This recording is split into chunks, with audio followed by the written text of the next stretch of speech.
go for main engine, start.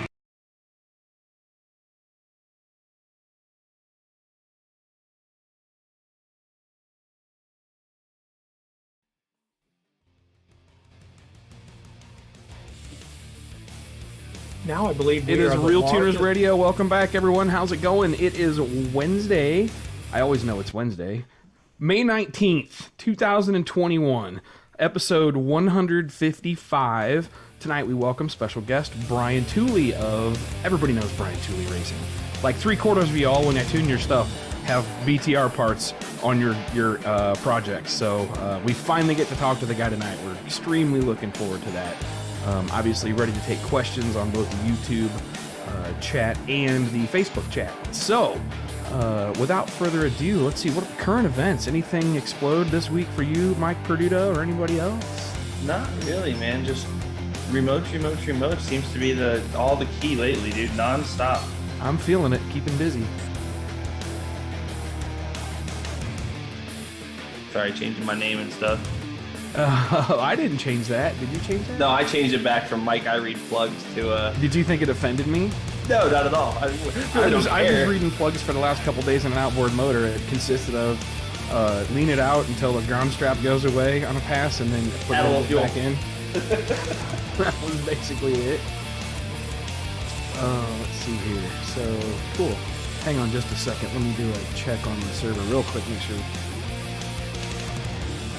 Yeah, Facebook's saying they're not hearing anything yet.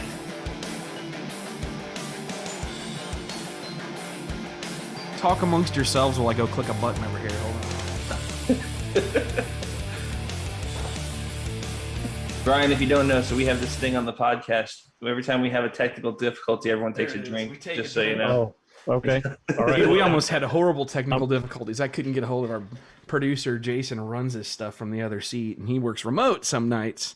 And tonight I screwed something up. Every time I sit down and use that server to edit some video or something like that, I fuck it all up. And then you go to power it back up for the podcast and it's just limping along. One of the two monitors isn't working. The audio isn't working. Everything's flipping out. And everyone's got like 9 minutes to go. But everyone's saying Facebook's up now. YouTube, can you hear us? Give me a thumbs up over here on YouTube if you can hear us.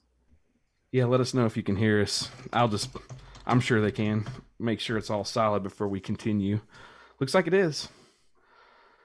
Well, good. Let's get started, man. So, let's introduce tonight's guest. I really want him to kind of give us a background of just where he started, because he's been all over the industry and helped out and been a name that, I mean, I've been doing this just a little over 20 years, and he was the guy for cylinder heads way back in the day. Kind of as he is now for just a broad catalog of parts. Anyway, welcome aboard, Mr. Brian Tooley. Thanks for joining us tonight. Thank you. Thanks for having me. Yeah, okay, everything sounds good. So give us a little bit of background. How did you get started in this industry, and where did you come from right before that? Well, electronics is actually my passion. I spent all my allowance at Radio Shack when I was in grade school, like every week, right? And do I have a project for you? Sorry, we'll talk about it later offline. Go ahead. I didn't know that at all. That's awesome. Radio Shack was a place that sold parts to make electronic stuff. And remote control cars. My house is a Radio Shack. Go ahead. Yeah, and so I took computer programming in high school and joined the Navy right out of high school, and their electronics program. It went to ballistic missile submarine missile control center. Actually spent about 2 years in electronics school in the Navy. So can you guys hear me? Yeah, you're okay. good. All right. And I was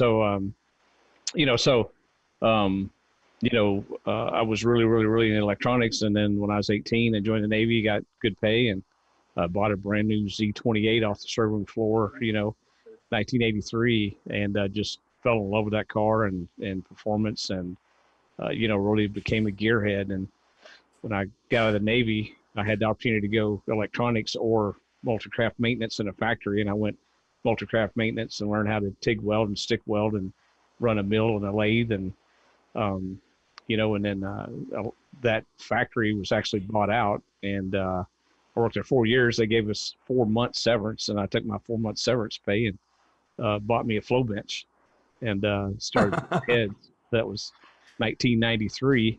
and then about a year later, I was hired into Holley product development, and ran the engine dyno there for a couple of years.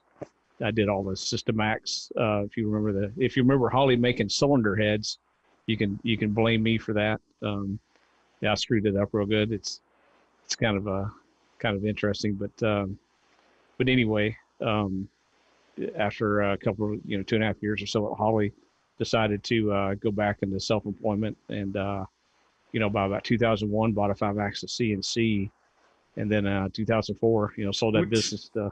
Was a big deal in 2001. That was something not a lot of people had heard of doing, right?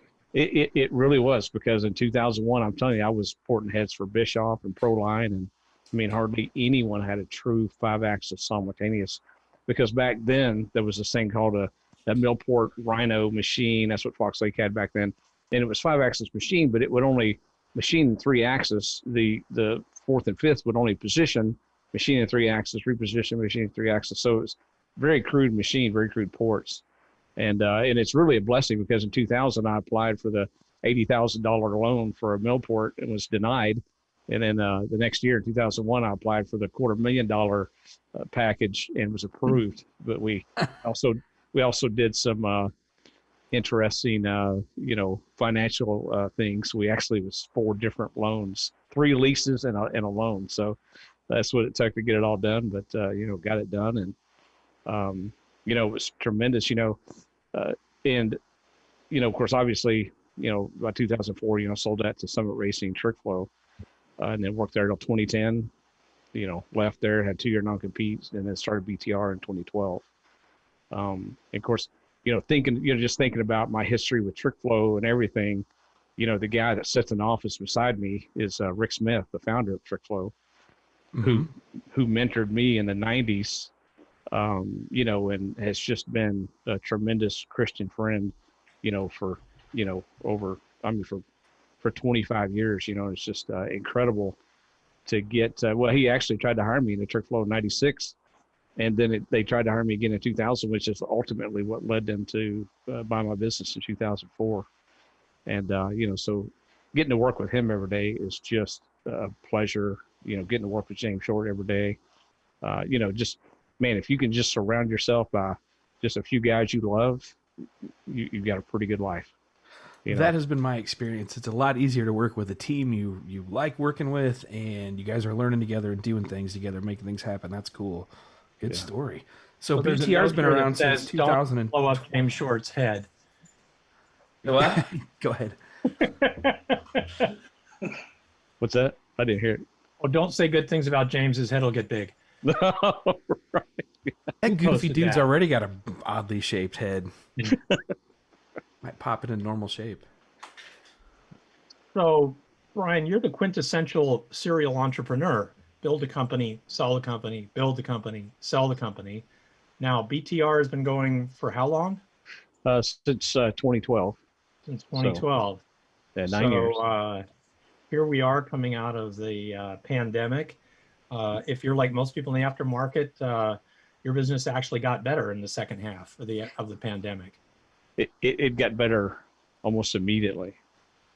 But we launched a new website at the same time that they launched stimulus checks.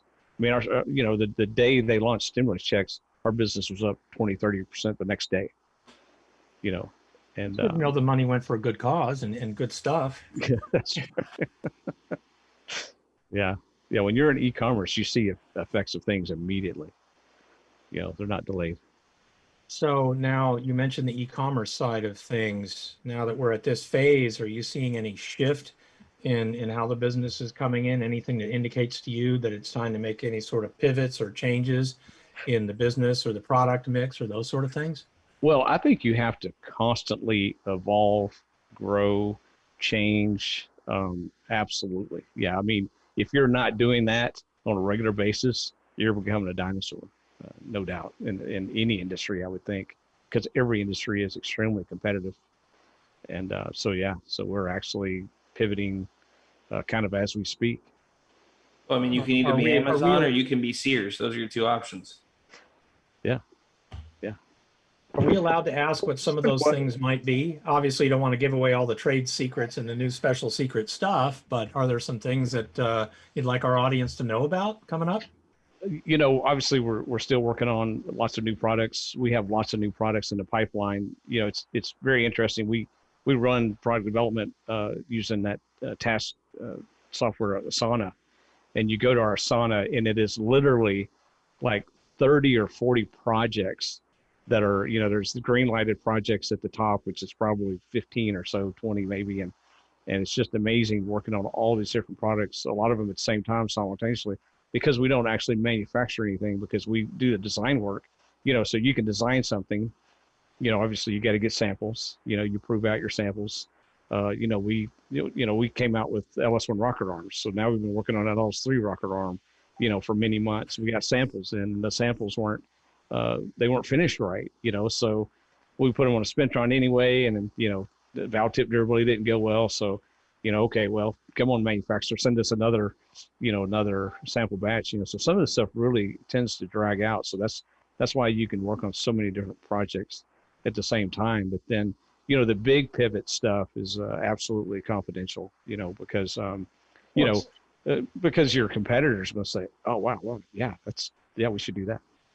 We are in the world of Xerox competitors, where they just knock it off, and you'll spend the R&D money and they'll knock the product off in 4 days. Yep. Yeah. I remember, do you remember, it was SEMA, but it was over on the Apex side. I'd say 2009, 2010, there was a guy there that had a sign up, and he was in the Asian section downstairs at Apex. It said 24 hours, we can reverse engineer any product. That was literally his billboard. I don't remember that, but I do remember a few years ago, one of the guys who was selling knockoff Jeep parts who got arrested at the show. Yeah. Yeah. I actually had a friend that designed a part. This was like 7 or 8 years ago, and he was having it manufactured. It was a real unique, totally specific part, and he found it for sale on eBay the week before he got his shipment in. Wow. They sold it right out from under him. Yeah. Absolutely. Having dealt in a prior life with offshore manufacturing with a large tech company, we fought that constantly with the amount of product that went out the front door that met our QA spec, and the amount that went out the back door that didn't and went to other places, and then stuff that was being made on a night shift that at one point we didn't know about that went to yet a third party. So, and that's the reality today. Are you doing anything to help customers understand what's the difference between a genuine BTR part? And my dog is howling here. Sorry. The one thing we've tried to do is put everything in nice packaging. If you buy something in a package that doesn't, have our logo on it, then there's if you get a BTR part in a plain cardboard box, that is not a BTR part. And it's amazing to me. Everybody has seen pictures of our packaging. It's all over the place. And it's amazing to me that someone will buy a BTR part, get it in a plain cardboard box, like springs. The springs are the wrong color. The retainers are the wrong color and shape. Everything about it's wrong. And they're like, yeah, I got a BTR spring kit. And it's just like, no, you got Chinese junk, man. Yes. It's so bad. Yeah. And there's no easy answer. You can go on eBay right now and find all kinds of BTR products that ship direct from China, right? And at one time, I got really, really upset about that stuff. And I finally got to the point it made me laugh, because it's just like, if you're stupid enough to think that you're going to get on eBay and buy a BTR part from China and get a BTR part, I can't feel sorry for you. You Honestly, asked for it. You probably eliminated a customer you didn't need. What cracks me up is when those guys call you and want tech support. Well, they want support for their Chinese part. Yeah, what's bad, honestly, the worst part is when they get on Facebook and bash you for this part they bought off eBay, and then you find out it's not even your part, and they're on eBay or you're on Facebook bashing you. I bought BTR 9-layer head gaskets, and they're 3-layer. This guy's a bunch of crooks, and it's just like, no, you bought Chinese head gaskets off of eBay. You didn't buy our 9-layer, Yes. gaskets, and it's just it's that part of it's tough. It really is. part, just those gaskets aren't super expensive. It's not like they're a $500 gasket and they're buying a $20 gasket. You know what I mean? Like you're saving $25. Come on, like Yeah. get it from the store. Yeah. Spend the $100, get the pair, you know. But yeah, that part is tough. It is. No easy answer, you know. I don't think anyone on here thinks they have the answer to that other than your reputation for great customer service, where you can, you know, sometimes give people the bad news. You got to tell them what you got to tell them. At my company that I formerly owned a piece of with aftermarket brakes, we had to deal with that. We also had to deal with people that, you know, had bought something used from somewhere and box it up, put it on eBay as new, and people want support for that. So we've all been in those things. What do you see as since you're primarily, I'm going to get myself in trouble here, you know, known for your work in LS stuff originally.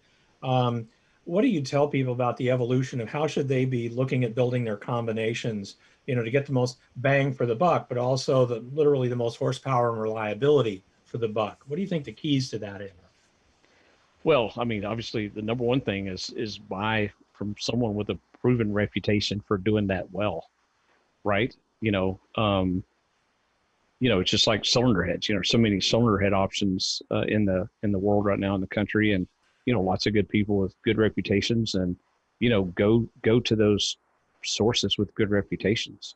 Don't try to cheap out. I mean, and obviously when you're talking about making power, you're talking about everybody from people buying just a cam kit and a Chinese turbo all the way up. But the thing that no one should have to do is build a combination twice. And that's why I urge everybody is just like buy quality. If you're going to buy a Chinese turbo, then buy VS Racing or forced induction side, that their Chinese side, or buy from somebody other than eBay. Buy from somebody you've heard of. Buy once, cry once. Yeah. I've always said if you can't afford to build it once, you can't afford to build it twice. Exactly. Right. Yeah. And that's the number one thing. And, the other thing that we're seeing in the Valvetrain world is we're seeing, you're seeing two things really over the course of the last 20 years in this LS industry. Is the stuff has progressively got better and better. It truly, truly has. And the people who are benefiting from all that development and testing is the end consumer, right? I mean, they're making more power with better reliability for less money. The price of LS cams and all that stuff tend to go down, and the quality and performance durability are tending to go up. The number one mistake we see in Valvetrain stuff is they get a cam from this place and a spring kit from over here, and they're matching all these parts. And the thing I encourage everybody is just like, man, buy a package that's engineered to work together. You get to Spintron testing these packages. What works with one may not work with the other, and et cetera. So that's the thing. And I think you're walking on that line of the big thing people need to understand is you need to set a goal for your project up front. Not, hey, I'm like he's saying, I'm not going to buy this turbo. Well, I really want to make 1500 horse, but I'll buy this 76 for now. And then I'm going to buy these single conical springs. I know I really need doubles, but I'm just going to buy these for now because I'm just going to put a stage 1 in it. I'll put a stage 2 in it in 2 years. It's like, just slow down and just figure out your goal and work towards your goal. It'll save the $500 you're saving now is going to cost you $3,000 next year. Absolutely. Yeah. Or over the next couple of years, along with that idea of buying the package so that someone can know that these components work together. You'll get the RPM you wanted. You'll get the area under the curve from the camshaft you wanted. What do you tell people about the installation side and how to effectively put in components? Because at the end of the day, Valvetrain components done wrong can be fussy. Done right, they can be bulletproof. So how do you help people know how to properly install, set up, and maintain Valvetrain? Well, fortunately for the LS, the machining is so precise. We all know the thinnest spring shim made is 15 thousandths, and the GM machining on spring install height from head to head is probably plus or minus 5 thousandths. So if you design your components correctly, a guy doesn't even need a height mic. And I know for a lot of people that sounds asinine. And of course, from a guy that's been using a height mic since the early 90s, that probably sounds asinine for me to say that, but it's really true.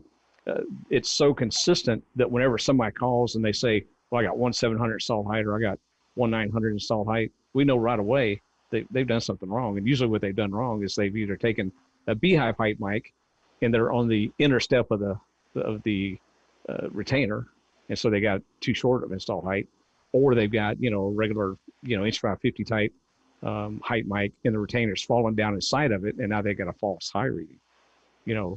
The consistency of the stuff is really remarkable. And when we all of our spring kits, we provide everything needed to properly solve it, get installed height. Now the one exception to that is like that ultimate RPM spring kit we sell. A guy may need to shim that for more pressure, and they can buy those shims from us, and we tell them what installed height they need and provide the shims and an affordable height mic. Because for the longest time there was one height mic on the market. It was $120 for a height mic. We sell a height mic for $40 or something, which is where it needs to be priced at. So it's in the LS world, it's so much easier than small block Ford, small block Chevy. From a guy that used to assemble every head under the sun, my gosh, I mean, because there's no standard for install height, right? There's no standard. Do you know how many people in today's world don't know how to lash a set of valves? Because you don't have to. That too. I don't even want to lash set of valves. Yeah. So that raises an interesting point, where there's been a huge evolution in what people are able to do with a hydraulic roller camshaft versus the traditional, waving my hand here, with the solid roller and all the fun and enjoyment you get to go through with solids. That's evolved. Do you see that that's going to continue to evolve, that more and more people really should be running a hydraulic combination program?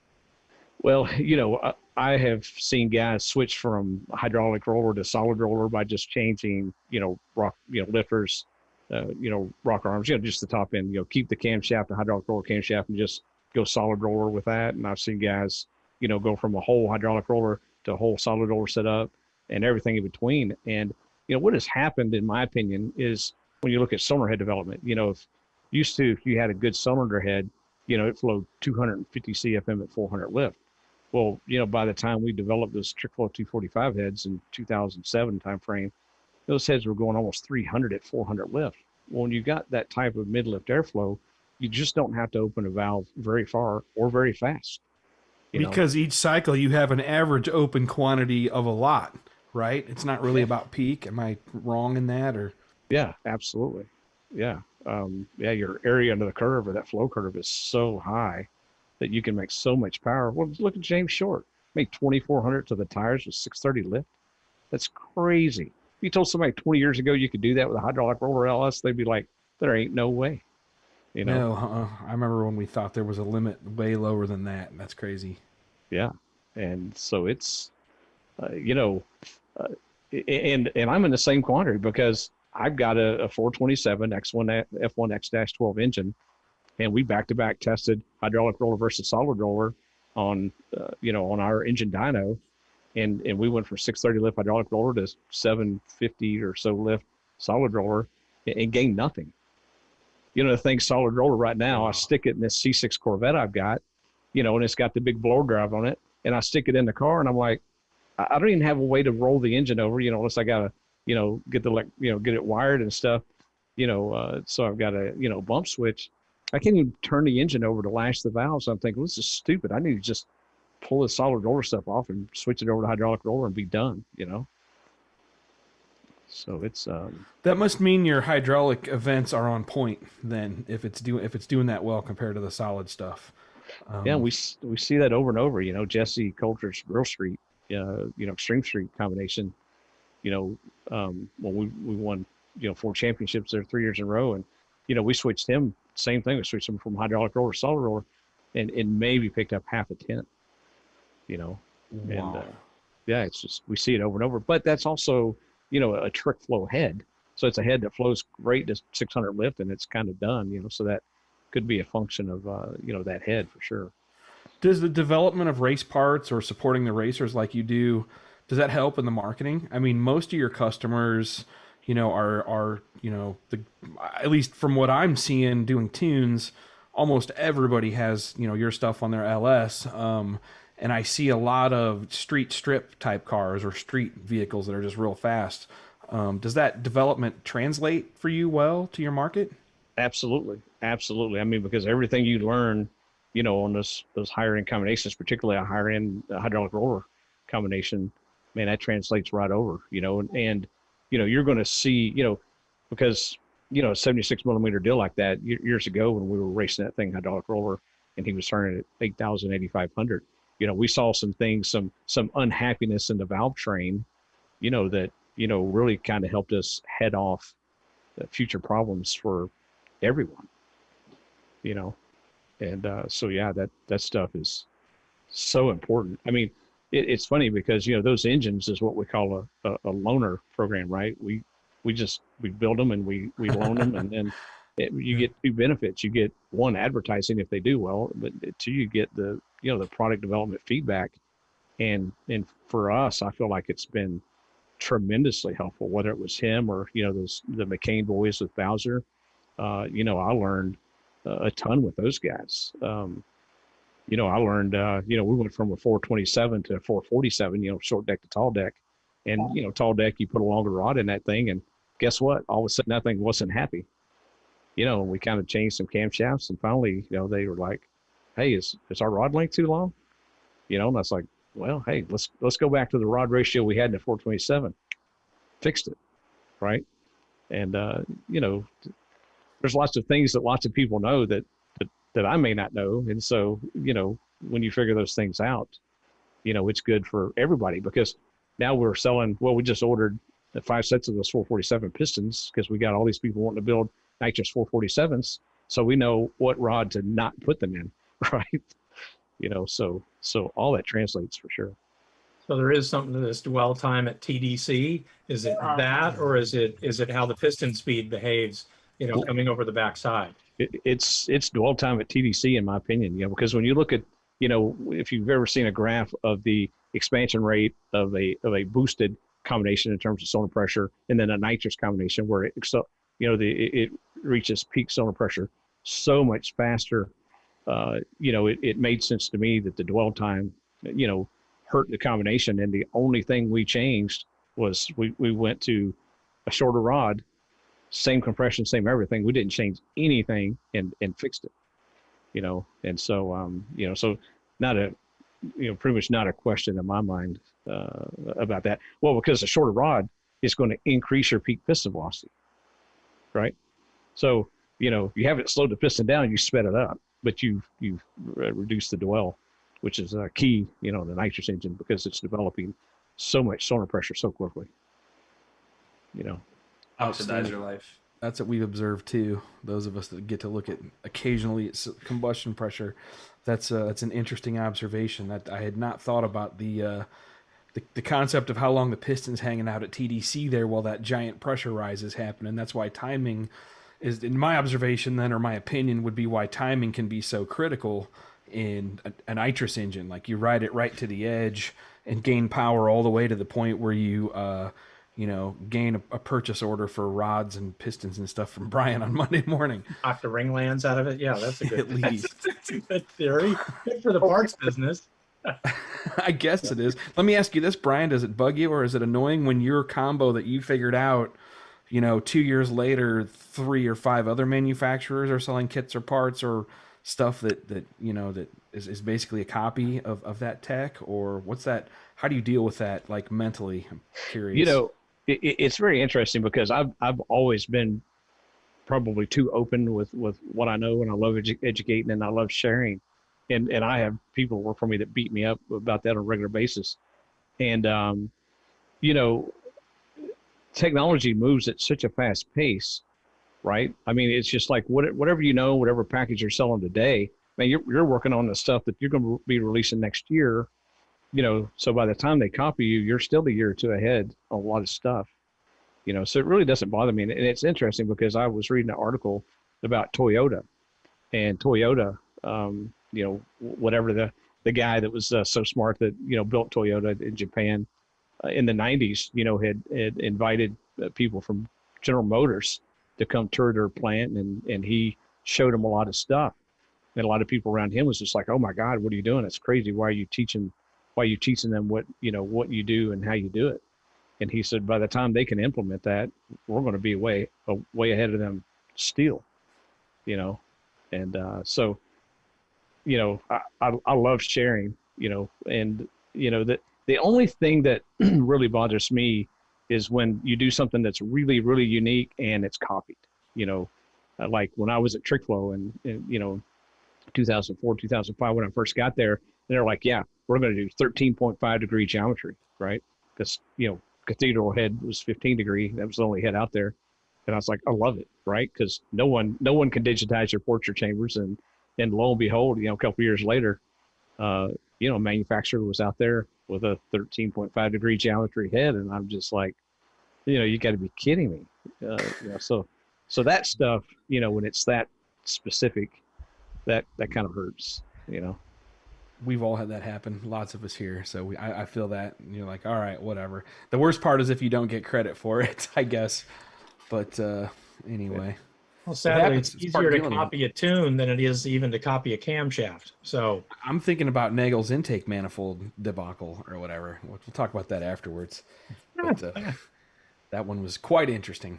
well, they say imitation is the sincerest form of flattery. So no matter what, if you are leading what do they say? Pioneers get arrows and settlers get the land. So we could say any number of things we want to say in that. But at the end of the day, the guy who's innovating is the one that people will follow, that builds a reputation. So you have to keep on innovating, which obviously is why there's some things you cannot share with us. So we talked about the hydraulic roller thing. Very interesting anecdote about rod length and other things in nitrous engines. So are you essentially saying that we need to consider the kind of boost or power out of that we're running when we start assessing what the combination is ultimately going to look like? I think so, absolutely. Because if somebody wants to make a lot of power with nitrous combination, there's no way I'd put them in a hydraulic roller, because, nitrous, in my opinion, you need big cubic inches, big valves, big ports, and big lift. That's just what it takes to, get that mixture in the hole and back out. Where with boost, you can run a small port in a 630 lift hydraulic roller cam and make stupid power. So yeah, absolutely, I agree. You look at our hydraulic roller records, right? Our hydraulic roller nitrous record is 480 in the eighth, and our boosted record is 420s or maybe teens now. It's that's a big difference in power. There's a lot of noise in the TV world of racing these days about centrifugal superchargers, specifically prochargers. Does that represent yet again a third way in order to make it most effective? Yeah, I do feel like a procharger probably leans, or centrifugal supercharger leans toward. I think it kind of leans toward a nitrous engine combination. You pretty much need big cubic inches and big heads, and et cetera, et cetera. Yeah, so really the turbo combinations are probably unique. And I was just talking about that 480 versus 420 spread in those hydraulic roller combinations. This 480, that was a 427 Brodix heads, big CID intake or something. And then you look at the 420 combination, stock 5.3 block, TrickFlow 220 heads, right? I mean, so the tech difference in the engine itself is huge. So it certainly shows you very graphically how efficient a turbo LS engine is compared to other combinations. Well, that power in the cylinder spread out over a very long period of time compared to the nitrous engine, and that's why that happens, correct? Yeah, for sure. But with it just seems like with superchargers, it just seems like you need, the centrifugal supercharger, obviously they don't deliver mid-range torque, right? So the only way you can make mid-range torque is make the engine bigger. And when you make the engine bigger, you naturally have to make the head and valve bigger. Where with turbo, you can make a lot of mid-range torque. You can make enough mid-range torque to bend the rods at about any engine if you really want to, right? And, so it's, the ability to make that much power with small heads and all that stuff, to me is, As an airflow guy, do you feel like turbos sometimes or superchargers are the easy button? oh, turbos are absolutely the easy button. 100%. Listen to him. You can tell he's a true cylinder head, naturally aspirated guy at heart then. Well, no, I'm a bang for your buck guy is what I am. Then it's hard to beat turbos. End of story. Yeah, I mean, you take a 5.3 block out of a junkyard instead of strict flow 220 heads, and you can go low forwards with a hydraulic roller. I mean, my gosh. Yeah. I'm curious, since you obviously are way deeper into this than the rest of us. At what point do you really need a bigger cylinder head on a turbo application? At what point does the head become a restriction? Great question. And the answer to that isn't easy because when you take even a strict flow 245 head with a short runner intake like a 417 or our intake or something, just short runner, you see James make, like I said, 2400 with a 427. Had another customer, solid roller. He made peak power. Is a big solid roller cam. He made peak power really high, much higher in RPM band than what you would think that cathedral port head would make. So it's, I still believe that obviously a bigger head is ultimately going to make more power and perform better. Unfortunately, with a hydraulic roller, every gram in the Valvetrain matters. And that's why you see a lot of these big heads not perform well, because once you get that intake valve in 120 gram plus range, I don't care what you do with the cam lobe design, spring, anything else, the thing is not going to be happy, much above 7,000 RPM. So that's why you see a lot of the big heads not perform, and you've got that, that LS7 rocker, a lot of guys are running LS7 heads, and that LS7 stock rocker is not very good. So it's very interesting, but I guess to answer your question, I do feel like that as the engine gets bigger and bigger, I do feel like you need a larger and larger head, but still with a turbo, you can, even on a 427, you can still run a cathedral port head and make a ton of power. It's crazy. And turbo is also the other combination. Jesse Coulter, we did a very interesting test 3 or 4 years ago. We went from, trick flow 245 has a 2100 intake valve standard. And we had a crazy buddy that's just like, hey, let's just put a 2-inch intake valve instead of those heads one time, see what it does. And I was like, man, that's a terrible idea. So we put the smaller intake valve in it, and it made more peak horsepower. Well, there's no other combination in the world that would happen except for turbo, and particularly, class limited turbo, where you got, 2-to-1, 3-to-1, back pressure to boost ratios. And I think the answer to that is pretty simple, during overlap, as you're trying to, push all that exhaust gas pressure out, 25 pounds of boost, you may be making 75 pounds of back pressure. Well, as that piston's trying to, push that exhaust gas out at 70 PSI, as soon as that intake valve opens, it becomes the path of least resistance, right? So anything that you do to minimize low lift intake flow decreases that intake reversion during overlap, right? Whether it's, putting a steeper seat angle on the intake valve job or just shrinking the diameter of the valve. And when I say this thing made more power, when you graft it, to 8,000 RPM, the further up you went, the bigger the spread, right? So it's not like more and more. Wow. Yeah, it's not like it made more power at 6,500 and then tapered off. Actually, the harder you turned it, the more power it gained. There's no other combination in the world that will happen. So that's, that you really have to think about dynamically what's going on inside that engine when you've got more back pressure than you've got boost, because a supercharged engine never does that, right? You've always got atmospheric on the exhaust side, so as you cram more boost on the intake side, it'll air moves, the better, the bigger the pressure differential, the more you're going to be able to move it. That's what I'm learning, no matter what it is, what kind of pump it is. Yeah. It's funny you mentioned reversion. Really mapped that out a long time ago. So it's funny you mentioned reversion. I see this with fuel injectors. Guys send them in to clean, and then they're like, I got this black goo on my injector. My tip's all clogged up. I'm like, That's not from the injector. That's reversion, actually, buddy. Yep. exactly. That's reversion. That's dirty exhaust gas coming back through the intake. You know what I mean? Which usually tells you, it's time for a cam change or cam timing or something else a little bit different. You probably have something left on the table somewhere. Absolutely. Agreed. In And particular, all if your that crap's intake getting gulped in every time another intake valve opens up, and it takes a gulp of what it thought was fresh air in the plenum. It's contaminated crap.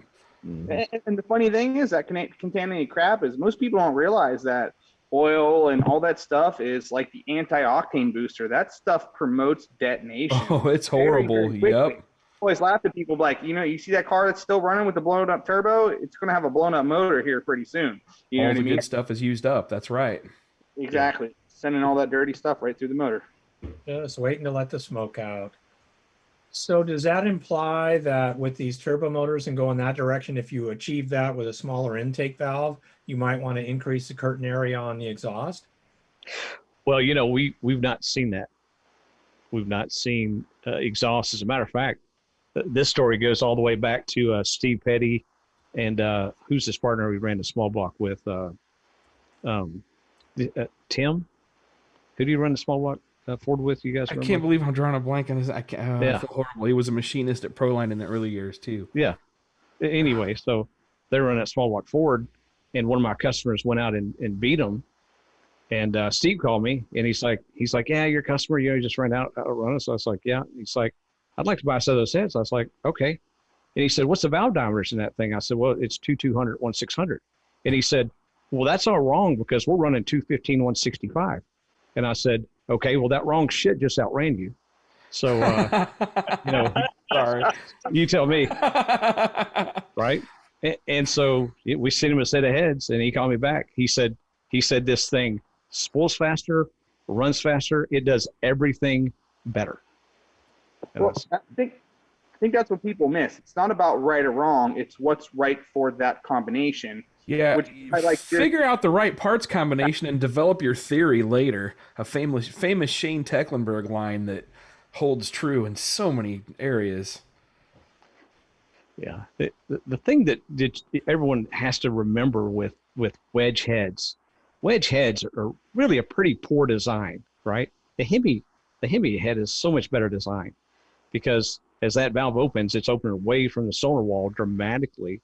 And it has very low swirl or no swirl. And, a wedge head, as you increase those valve diameters, you're just getting closer to the cylinder bore. And so you can increase the valve diameter and not increase the flow. Well, you've absolutely, because we really, really focus on coefficient of discharge. I mean, really focused on coefficient of discharge, right? Coefficient of discharge is just, that's a big valve deal. Understood. Yeah, it's just airflow divided by valve curtain area. Valve curtain area is just valve diameter times pi to get circumference times lift curtain area, right? And so that's CFM per square inch equation. And, we really, really focused on that. And if we ever went up in valve diameter and our coefficient of discharge went down, we went back. We went back to smaller valve. And we just saw that over and over and over. Trick flow, we developed the 215 head for the LS1 first, and then we developed the 225 head for the LS2, right? So that's stock stroke, 363 cubic inches, whatever LS2 is. Well, so we developed these heads with, 205, 157 valves, and we used the 205 because it had higher coefficient of discharge than the 208 at 400 lift, right? Because we really, really focus on coefficient of discharge from 300 lift to 500 lift. And since 400 is in the middle of those two, we really focus on 400 lift, right? And so the dyno operated trick flow didn't really like us TEA guys. Do I need a pause? No, sorry. Go ahead. Okay. I was just going to say it's Tim Lynch is who Tim Steve Lynch. Petty was partnered with. Yes. I can't believe Yes. I forgot his name. He just kind of disappeared.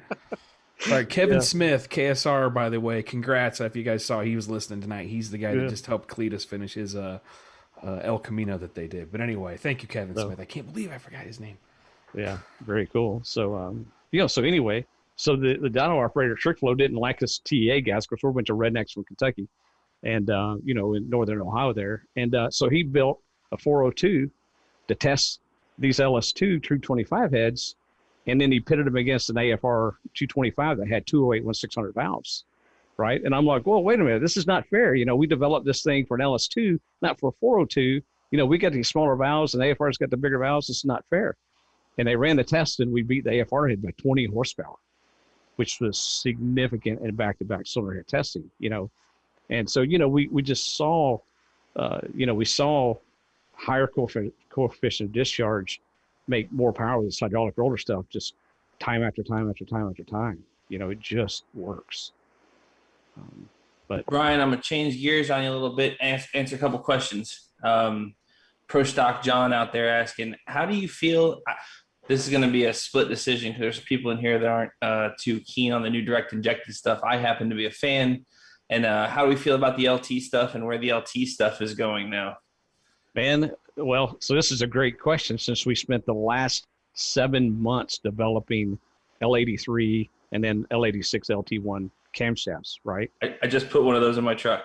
And let me tell you guys, everybody out there missed the boat on the Gen 5 camshafts. It's so much so that we realized we probably really missed the boat on the Gen 4 camshafts, right? Because, we all know the theory with VVT.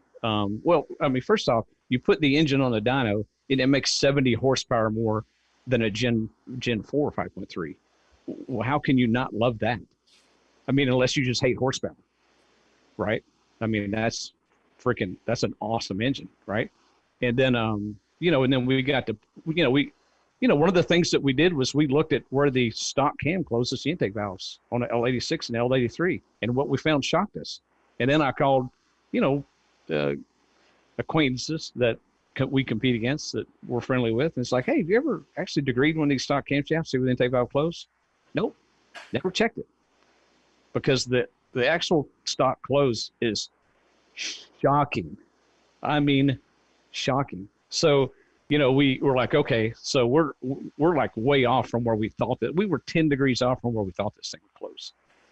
So that changed our thinking about how to develop camshafts for those engines. And then, so lo and behold, by the time we were done, we had camshafts that pick up 80 horsepower and made more torque everywhere than the stock cam from top to bottom. It's incredible. So, those engines, so we took the L83, we put a camshaft in it, a 220 intake duration camshaft, an MSD intake, then made 513 horsepower. Do you know what you got to do to a Gen 453 to make 500 horsepower? Boost it? Just about. Yeah. You're going to have a ported trick flow head, a fast intake, a mid 230s cam. It's difficult to do that with a Gen 4. And a Gen 5 does that with an intake and a camshaft. Man, that's mighty, mighty impressive. And then, and then we got into the LT1 and kind of the same thing. We took a GMPP CNC head, which is not that great of a CNC head, right? And we put our Trinity 3-piece intake on it and a big cam, flat cut the pistons. It made 670 horsepower. Phew. 670 horsepower out of a 6.2 liter stock short block. It's just, man, if you're not impressed with that, then I was. Yeah. Right? Yeah. That's amazing. All right. So what is this telling us about what the direct injection does in terms of fuel into the mix, into the chamber, that's radically different than what a conventional port injected engine is doing? And how should that change everybody's thinking about, other than buying a complete BTR package for it, what else should they be thinking about differently? Well, when I look at the Gen 5 engine, you look at the intake port, the intake port is very line of sight, right? And the problem with a line of sight intake port, when you look at like a swirl meter on a flow bench, it'll swirl its ass off. But what happens when you got a head that swirls its ass off, it tends to centrifuge the fuel out, right? And this is, I did this at Trickflow. We developed a high port 240 head. This was before we did much swirl testing, which is we could have a whole podcast just on swirl testing, by the way, folks. So anyway, so we had a customer supercharge, and he's like, man, I ran my car for 2-3 months and knocked the rings completely out of it. And I was like, well, that's odd, And then we finally got to looking at swirl on this stuff. And guess what? That head was had a ton of swirl. And, it's centrifuging the fuel out on a center wall. So when you look at the direct injected engine, it has a very line of sight port, which typically makes high swirl, right? But you don't have fuel going in with the air, right? The fuel's being ejected, direct injected. And so, obviously the fuel control is much better. So, line of sight ports can definitely tend to make more horsepower, which the engine clearly does. So direct injection, I don't know if I'm answering your question, but the way they did the intake port, with the direct injection, it's a winner in my opinion. And I'm a guy that I was not a fan of it at all, until we stuck on the dyno and got to playing with it. I was really intimidated by, the high side. Well, once I realized that it has the same low side as any other fuel injected engine, you just hook the same low side as any other engine up to it, and it works. The same fuel system used for Gen 3, Gen 4 engine works for Gen 5. And once I realized that, I was like, oh, well, that's not too big a deal. But I will say that the tuning on those engines, when you're using a stock computer, the torque tables and the, because we run them on E85 with the engine dyno. But, we had, before James came to work for us, we were working with a couple of tuners. And, he was just like, oh, your injector pulse link's too long. You need to raise the fuel pressure. So raise the fuel pressure and it gained 10 horsepower. Yep. And, when we first started testing that engine, we tested our stage 1 cam, which at the time was a 206 camshaft, and a cam swap gained only 10 horsepower, right? We did a cam swap and only gained 10 horsepower. I was like, oh my God, this is everyone who's ever bought one of those cams. We owe an apology and another camshaft. We just do. And then when you, tune the fuel pressure and resulting injector duty cycle and gain 10, you're just like, man, the Gen 5 stuff is just a whole nother level when it comes to tuning. And, that's the problem with it. The tuning is just about too complex. Well, my truck, we put your new Gen 2 Stage 1 in. It's an L83 truck. And James tunes it. And I made the mistake of going in and comparing the files in HP Tuners to see what all he changed. And I saw how many tables he changed. I just closed the laptop slowly. I'm like, I'm not even going to go any farther. That being said, there's a guy asking about your new cams being available yet. I said, yes, I have one. But he says he didn't want a phase limiter. I know mine got a phase limiter put in it, but he says he was told Monday that a tech support guy told him that a phase limiter is not required. Where are we at on that? Yeah, when you look at, because there's the 2 VVT tables in the tuning, you get a wide open throttle VVT retard, which is 4, 5, 6, 7, 8 degrees, which is obviously not much retard. And then you got the part throttle cruise, which can be up to 25 degrees of retard. It's a lot of retard, right?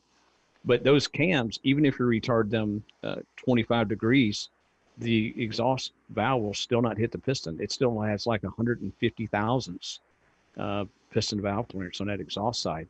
And it's because it has 400 thousandths valve drop from the factory, right? And, so what has happened with the phase limiters and the Gen 5 stuff, it's monkey see, monkey do. An L83 engine, the tightest, the intake valve, piston valve clearance is extremely tight. You can only open the intake valve like 2 degrees before top dead center. You open the intake valve 4 or 5 degrees before top dead center at 50, the intake valve will hit the piston. No other Gen 3 through Gen 5 engine will do that. L83 is the only one, right? So then, people are like, oh, you got to have a phase limiter. Well, no, the fully advanced position of the cam is the park position, and that's where the cam's at when the engine starts. So your minimum intake piston valve clearance occurs when you start the engine. When you retard the cam from there, you're gaining intake P to V. You're losing the exhaust P to V, but you've got a ton of exhaust P to V. So the answer is all those camshafts. And something that we have is we have a pretty sophisticated spreadsheet that's it's a P to V calculator, right? We can put in the intake events, the exhaust events, the valve drops, and we can retard the cam in the calculator, and it shows us where the P to V goes. It's simple math, and then you can check it on an engine. It's within a few thousandths, so it's very accurate. So the long story short is, as long as you never lose control of the Valvetrain of the VVT retard, as long as you never lose control of it, you actually don't need a phase limiter.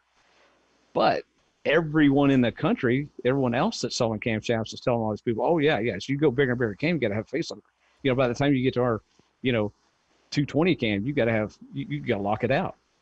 Well, that's dumb because, they're losing intake P to V with that bigger cam.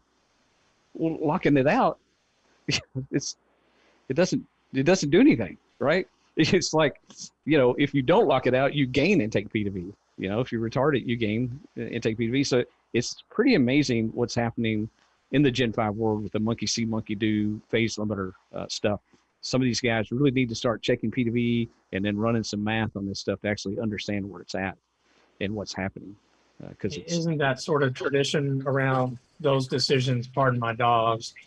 Part of the issue, you use P to V, piston to valve clearance. I think most of our audience gets that generally, but you also use the term valve drop. Can you kind of fill in the blanks or unpack that a little bit so everybody understands what you mean with that? Yeah, absolutely. Yeah, because valve drop is the, you really have, because cylinder head gas, when I talk about valve drop, it's from the valve, from the closest part of the valve to the deck of the head, right? That's typically valve drop when you talk to cylinder head guys. But then when you're considering the entire engine, it's that distance plus the head gasket plus whatever valve relief you have in the piston, which, all the VVT stuff from, Gen 3, Gen 4, Gen 5 Chevrolet, all of that has exhaust valve notches. So it all has pretty decent amount of exhaust P to V. So yeah, that's where the valve drop number comes from.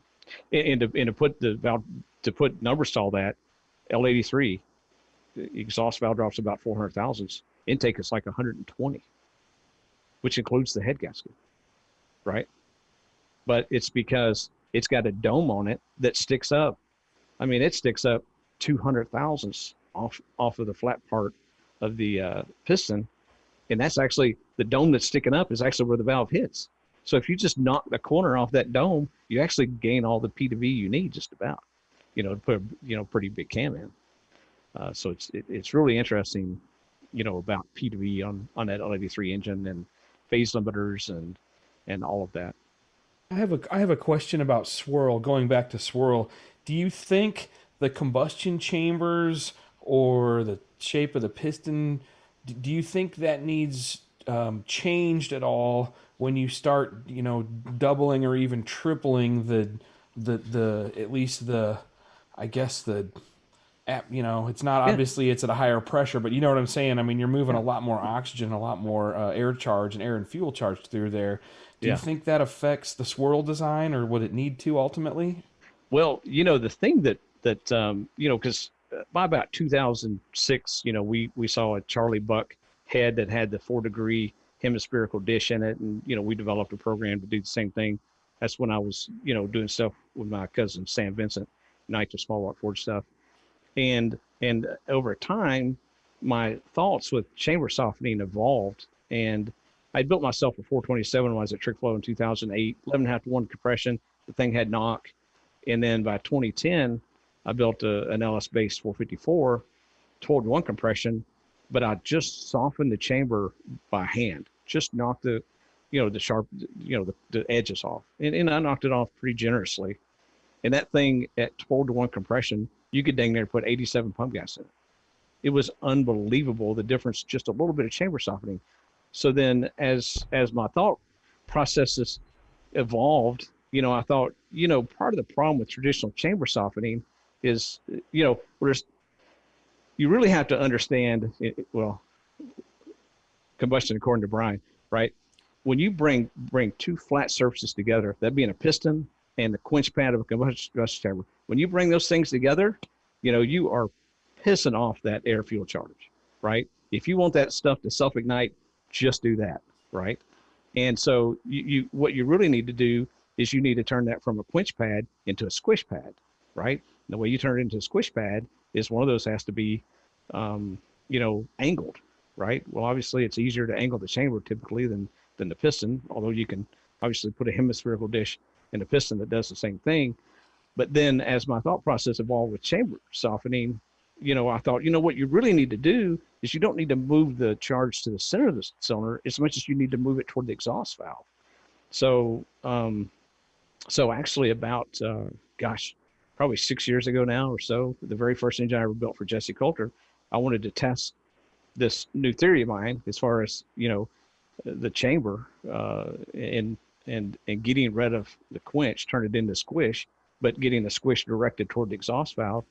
So I literally, with a bastard file and some things like that in my basement, shaped the chamber. So this is funny, right? You got a guy that 2001 had a 5-axis CNC, and then 5-6 years ago I'm in my basement with a file, shaping this quench pad and doing some stuff. And we ran that engine at 13-to-1 compression, 30 pounds of boost, with 26 degrees of timing. Wow. So that tells you about how critical the elements inside the chamber are. That was a good answer to that question too, by the way.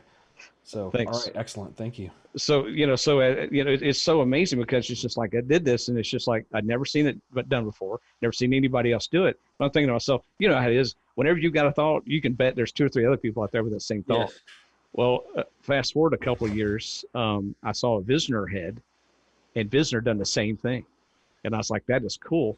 And then at some point here, about within the last probably 8 to 10 months, Darren Morgan made a post and about that same thing, that he got a head from Bischoff, and I guess Bischoff's been doing that for years too. So it's very interesting to see different. You got totally different people. They're not copying off each other, but they had the exact same thought process. They arrived at the same results through testing and logic. Yeah. Yeah, because every one of those names you named are guys that spend a ton of time working on that stuff. Yeah. So Brian, another question. How do we know when it's time to go to a double spring from a beehive or a conical? What is your recommendation there? Okay, this is not going to be the answer you're going to expect. Valve weight. I can see that. Okay.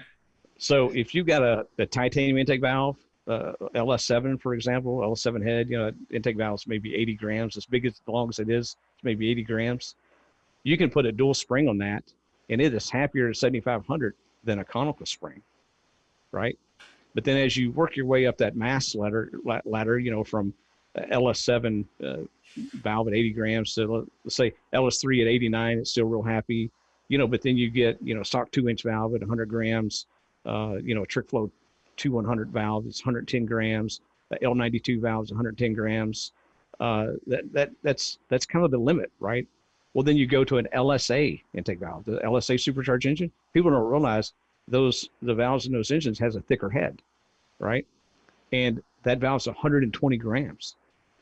And that you can take a lobe that works great with an LS3 89 gram valve and put it in an LSA, which everybody says, oh, it's the same engine, square port engine. Well, yeah, it is, but there's 31 gram difference in intake valve weight. And that thing will have, the first time we spin-tron tested that, it had 10 thousandths bounce by 6,800 RPM. And what led us to test that was we saw an application where a guy had the LOX recede down in the retainer, right? And I was like, man, that's got to be bounce, and we, at that time, it's before we had a spin-tron. We've had spin-tron, 3 or 4 years now. I've lost track. But anyway, at that point, we didn't have spin-tron, and Billy Godbold and those guys at Comp were kind enough to loan us some time. And we spun that thing up, and I was shocked, right? And we put a conical spring on that and knocked the bounce in half. It went from 10 thousandths to 5. And 5 is kind of our limit. And then honestly, we put a little bit slower ramp speed came in, and it knocked it in half again, down to about a couple of thousand. So conical versus dual spring, up to 7,500 valve mass, 7,500 plus. I think the conical is going to win every time, quite honestly. But I say that, and all the fastest hydraulic roller stuff we've got in the world that turns 8,500, 9,000 RPM, it's all got our dual springs on it. But it's because we're searching for pressure, and we've got decently light valves, so it works, So I don't know if that answered your question, but no, it definitely does. It's an interesting answer, certainly. Go ahead, Mike. I'm reading through more questions. I have a question about how you feel about putting a 4.5 liter Whipple on a 4.8. I don't even know how to go at that right now. I mean, that's. You know, I tell you, Andy Fangman in 2013 or so, 2012, 2013, he contacted me. He was putting an F1X-12 on a 5.3. And he said, and I want to make over 1,000 horsepower. What do you think? I said, I freaking love it. And he said, well, everybody else I've talked to says I'm an idiot, don't do it. And I was like, why not? You know, freaking go for it. It's cool, right? I mean, you're going to learn something. And, you know, they put that thing together. You know, his dad home ported some heads. It made 1,200 horsepower. And they were ecstatic. I mean, it's a junkyard engine with a cam kit and a freaking blower. And, you know, so I say, why not? You know, 4.8 doesn't have much torque. That's going to fix it. Right? Yeah, that'll fix it.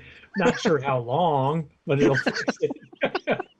100%. Just keep the timing out of peak torque. Oh, James showed up. Look, you see. Yeah. Let's see James' what else. boss is on here and he showed up late. I thought that was funny. Wow. So All just right. changing gears a little bit, something you guys recently did that really, you made a Facebook post. You just kind of did a, hey, for what it's worth, here's a little bit of dyno testing results on, I think it was, what was it, the merge pieces for the turbine inlet. Is that correct? Something to that effect? Mm-hmm. And it wasn't, for me, it wasn't what you were testing. It was the fact that you were just like, hey, check it out. This is what it did. And there was no pitch or angle. There was no results. There was no contrived results. It was like, here's the data we got. You know, and I even messaged James, and he even sent me the measured numbers to look. And then we looked at the almanac to see if the weather corrections were right. And I had made a screwed up calculation. I thought something was off, but I was off by a decimal or by a factor of 10. But anyway, it all checked out.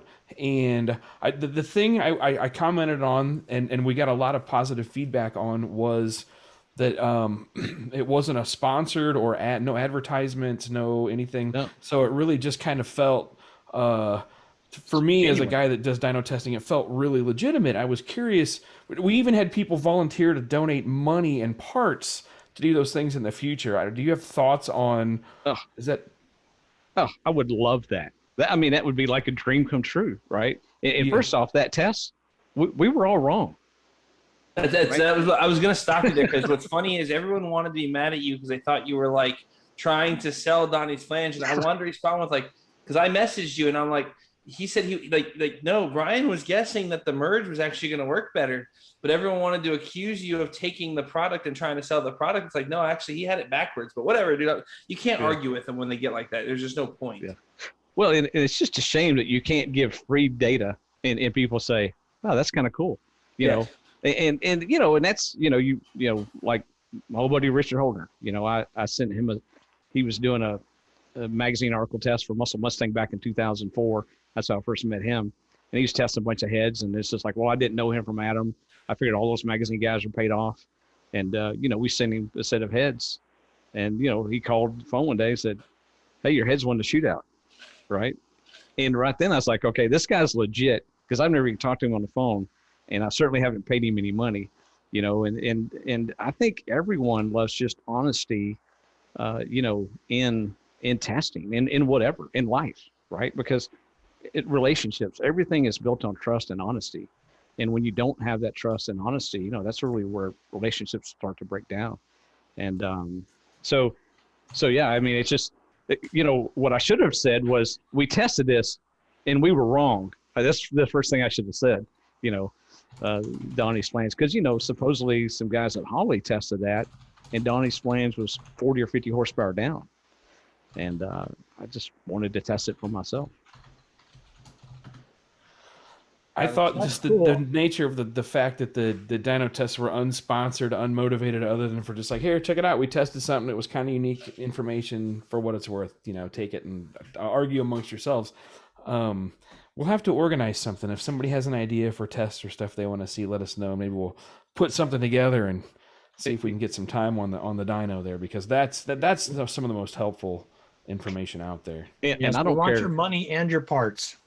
Yeah, because I don't care if it's the best heads, the best intake, the best camshaft, the best turbo. I don't care what it is. You know, we've got a freaking building full of engines. James knows, he sees them. I've got engines at my house I'm building. We got a slew of stuff, and there's a lot of stuff we can test. You want to work on something for me? Make an LED3 truck mile per gallon worth of crap towing a trailer. Because whether it be with, I've got the stage one it now, and even when it was stock, my truck will get 20 miles a gallon cruising. You hook it to a yard trailer, 8. Like it's just, the mile per gallon's gone, dude. It's bad. That is bad. James is shaking his head. He's like, I know. Wow, I had no idea. Yeah, they get bad. You can make a cam that makes them get, and I don't know if it's cam related. I don't know what it is related to it, but yeah, they do not mile per gallon worth of crap when you hook a trailer to them. Huh. Need that 5-gas analyzer. Start developing that stuff properly. Look, James is getting excited. We do. Yeah, at a certain point, defy the laws of physics, because there is this issue about work over time and all that. But hey, go for it. Well, I tell you, if you can keep hydrocarbons from going out the exhaust, you're going to get better fuel mileage. And I'm a guy who's done that back to back with sonar heads. So I know how that goes. A lot of people don't believe that, understand that, and it is obviously different with direct injection versus port injection. Port injection has some inherent problems with, obviously when that intake valve opens, you got all that fuel built up on the backside of it, and that exhaust valve is still closing. The tendency for that fuel to go out that exhaust port during overlap is pretty dang high. And then anything you do to reduce that tendency reduces hydrocarbon emissions and increases fuel mileage, right? And you'll see that on the engine dyno when you get goofy BSFC numbers. I've run into that a lot. We've run into that at Tony Bischoff's, and he caught that and explained to me what was going on there. And same deal. I was like, oh, a bunch of your charge is going out. I'm like, this thing's consuming a lot of fuel for the power it's making. Yeah, it's because half of it's getting sucked out on overlap. And we had reversion issues on that combo too at the same time, like we talked about earlier.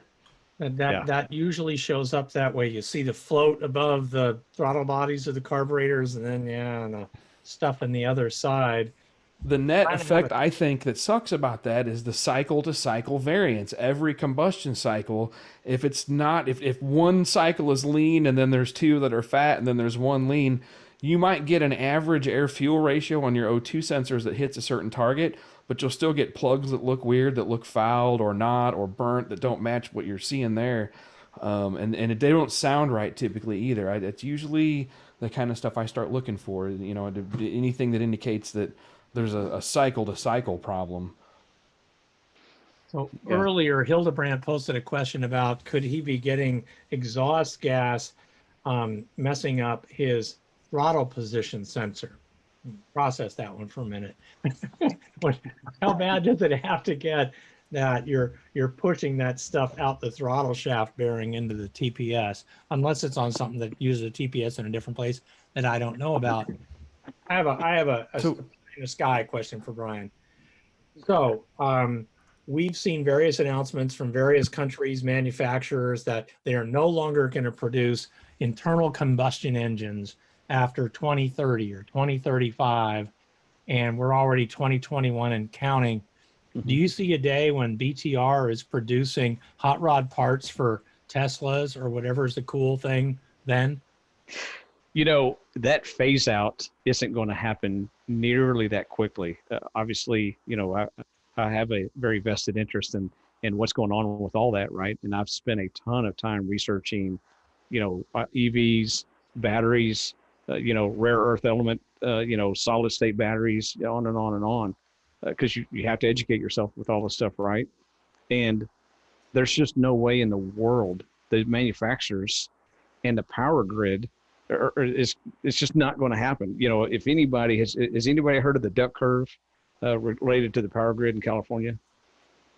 Anybody heard of that? No Yeah. sir. So I don't want to suck up everybody's time, but did you say debt curve or duck curve? Duck. Yeah. Yes. Duck. Okay. Yeah. So, power, if you map power from midnight to midnight, it's relatively low. It comes up in the morning, everybody's getting ready for work, and, it's kind of steady throughout the day. It comes up a little bit at the end of the day, everybody goes home and cooks, and it falls back down, right? Well, California was like, hey, we got this, right? We're going to put in all the solar panels, and we're going to drive all these electric cars, and we're going to live this durable utopia, right? Well, so what has happened is, you know, in the morning, the power requirements are about the same as they were. In the middle of the day, power requirements from the grid plummet. From people who traditionally produce power, plummets to almost nothing. They're producing so much solar power that they are giving excess solar power to Nevada. Did you guys know that? They're paying Arizona to take it. Okay, yeah, paying Arizona to take it, right? And so you got this curve, and then you got the belly of the duck, and then guess what happens at the end of the day when the sun goes down and everybody plugs their Teslas in? The demand on the grid is increased far higher than it ever was before, right? So until they solve, the power grid problems, battery, producing batteries at the scale that are needed. That's a problem. And I've got some inside information from manufacturers because, everybody knows Mary Barra at General Motors CEO, and she's all, we're going EV and we're doing this and we're doing that. Man, that ain't for nothing but the media and the stock market. And it's smart. I can't discredit her for not being smart leadership and for responsibility to the shareholders. End of story. I don't hold it against her. It's for the illusion of clean instead of actually being clean, and that's what happens. You just have to work the media in this day and age. If you don't, it's just like making sure you optimize production against your competitors doing overseas stuff. It's no different. You kind of got to flow with the masses or get left behind. And unfortunately, that's kind of the world we're in. I understand those comments on that, and I think Brian's right. It's going to be slower, especially in the hobby world where we deal. Well, you have the head of Bosch now speaking out saying this isn't going to happen. You have some of the other German manufacturers saying this is going to happen. You have Toyota saying, well, we got to slow this down. This isn't going to happen. You know what I mean? So I think Brian's right. I don't think it's going to happen on a timeline. They think it's going to happen, Well, The best part about this, in my view, is, and this actually came out of the WTO of all places, World Trade Organization, and they did a report. And what everybody failed to take into account is the amount and the increase of strip mining that has to happen, because in order to provide all the rare earth minerals, the lithium, to make all the batteries and to do all the other stuff, there's going to be mining on a scale never before seen on this planet. And nobody's talking about that. No. And where is that going to happen? Well, it's not going to happen in North America. So it's either going to happen in China or Russia or India. But sure as Bill, hell you know Randall Burns, right? Yeah, I know. Yeah. So, I mean, he works in an industry where it's still a fledgling business where they're learning figuring out how to most economically go through so much material that it requires to make these batteries. Like the refinement process is nowhere near a sustainable, profitable thing yet. He makes some interesting posts about what they're learning and how difficult that's going to be. And they still can't open their mines in Arizona and Nevada. So we, no matter what, Biden was on the radio talking about, 80% of the battery technology is produced in China. Well, good luck, boys and girls, because it's going to go to 90 or 95 if they try to scale this, because we're not going to dig anything out of the ground because it'll never get permitted. Yeah. Nevertheless, I asked that question because there's now an NHRA class for EVs, and people, as they buy more and more of them, are going to hot rod them. So who knows? Smart guy like you, Brian, you might just figure something out. Well, I tell you, I appreciate you saying that, but I wanted to say something about Linamar. Do you guys know who Linamar is? So Linamar is the largest supplier of internal engine components to General Motors. Okay, they make all the LS blocks, all the LS heads, all the LS camshafts. Huge company, right? And I know someone there, and I was talking to him about this whole EV thing, and he's the one that told me. He said, all that Mary Bear is talking is all for the media. He said we are working on 6 brand new internal combustion engines right now with General Motors. And he said some of them are going to blow your mind. He said we've got one right now. It's a pushrod engine, all forged, 13-to-1 compression. He said it's going to be awesome, and which Mike will help your fuel mileage, by the way, when it's 13-to-1. So when you can buy one of those. All right. So now here's the big question that I actually care about. What about 7.3 Godzilla Ford motor for you guys? My opinion? Is it on the radar yet for you? Yeah, I mean, your somebody your opinion. size, and you're still in the. It wouldn't be a. I can't imagine that being a big profitable return yet to develop on. But what are your thoughts? At what point do you say, okay, I'm interested in the 7.3 now? How do you gauge that when it's time to start making parts for them? Production volume. It's so easy, you know, and really that probably comes from my time at Summit Racing, you know, because they'd pull up, you know, well, there was this many millions of these made, and this many millions of these made, and this, you know, and when you really start looking at production numbers, you know, I would be looking at. Do you guys know about the V6 version of the direct injected Chevy engine? It's called the LV3, LV1. Something like that. Yeah. Yeah, it's just like the direct injected V8, except it's a V6. There's millions of those things out there. And guess how many people make camshafts for them? No one. Guess how many people make pistons for them? No one, right? And it's just like, well, if I was looking at anything, I'd be looking at that. If I was looking at Godzilla, is Godzilla cool? Absolutely. Incredible. I love the fact that Ford came out with a new pushrod engine. Every Ford guy in the country that loves pushrods is excited about it. But the problem is there's just not enough volume there. I know 3 different guys trying to build like super cyclone or engines basically out of that combo and struggling with exactly the kind of stuff you're talking about. Oh, with parts? Oh yeah. Oh, Finding parts for me. Like, So it there's should be 3 so guys in the simple. United States trying to build that motor, that V6. There's 2 in Springfield, Missouri that I know of, and then I know Dan Jost, one of the Megasport guys, has one, and TPI Specialties, Jim Hall, they messed with a turbocharged one of those or 2, and they ran into, you know, interesting tuning issues like you guys were talking about earlier with DI stuff. But I think ultimately the early guys end up going port injection only. I just know I get all kind of palpitations when I think about running a 3-liter V6. You like that? Oh, Hey, but the Chevy engine is 4.3, so it's not, so just so you know, Brian, I am the resident big inch big block Ford NA guy. So I'm like the far out and left field guy for everybody else on this whole show. yeah. He's gotten extra grumpy since we figured out he's going to have to vote for Caitlyn Jenner as a Hey, California resident. at this point, she, him, it is the hands down best Best candidate. option. I know. That's what's Not, funny. what does that say? What a world we live in. Terrible.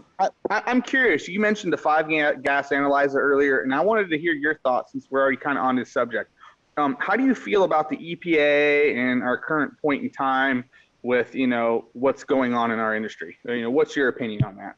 Well, I think you have 2 options. I think you can run from it or you can run towards it. And I think if you're smart, you're not running from it. I'll say that. That's a great answer. My day job is regulatory compliance, litigation, risk management, mostly in the automotive aftermarket. So, yeah, you're exactly right. Wow.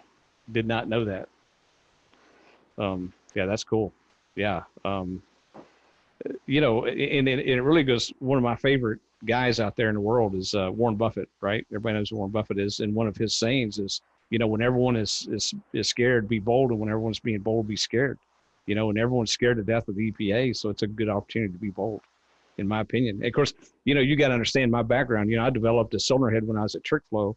It was a single overhead cam modular, you know, for the 4.6, 5.4 Ford engines. You know, it was in the 96 to 04 Mustang and then all the trucks. And, you know, one of the ways I was selling Trick Flow on his head, you know, I said, you know, the way I'm going to rotate the valves and chambers and do all this stuff, I said, this thing's going to get, you know, obviously make a lot more power, but it's even going to get better fuel mileage and better emissions, which set off a pissing contest with the manager at Trick Flow, because he said, well, you can't have all 3 of those at the same time. And I'm thinking to myself, if you've paid attention to any engine since 1973 to present, you know, all 3 of those have happened at the same time. But anyway, you know, we developed that head. They back-to-back tested it. There's a Toyota emissions lab there in Ohio. And, you know, that thing, it reduced hydrocarbon emissions 50% and gained 5 miles per gallon. Now, part of that was due to compression ratio increase. You know, but when you increase compression ratio, generally you're going to increase NOx emissions. But because the chamber shape was so much better, it was cleaner everywhere. Even NOx emissions were reduced. You know, and I did that in 2007, 2008, you know, so when you've done some things, when you pay attention to emissions, emissions and efficiency kind of go hand in hand. And so as you make stuff more efficient, and obviously you got to keep control of the fuel and figure out what the fuel is doing. And, I do think there's problems with direct injected engines with boost, because I think the fuel doesn't atomize as well because it's under pressure, right? Because fuel likes to atomize when it's under vacuum. But anyway, I'm just kind of rambling on, but there's a lot of, considerations, when it comes to, meeting emissions and satisfying the EPA. I think there's a lot of potential. I'll say that.